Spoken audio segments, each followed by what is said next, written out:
The security forces in St. James have declared that they stand ready to serve should the state of public emergency be extended come May 2.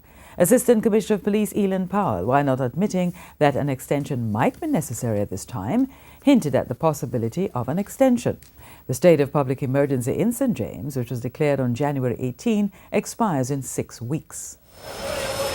If the Prime Minister on the 2nd of May say we are going to go for another period, we are ready. We just want to make that very clear. We are ready.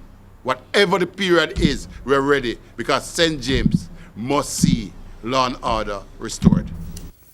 ACP Powell was speaking at a stakeholders meeting at the St. James Divisional Headquarters in Freeport on Thursday evening. In the meantime, ACP Powell has dismissed reports that the state of emergency in St. James has been scaled down. There's absolutely no scaling down of operations in St. James. As a matter of fact, we're stepping up operations.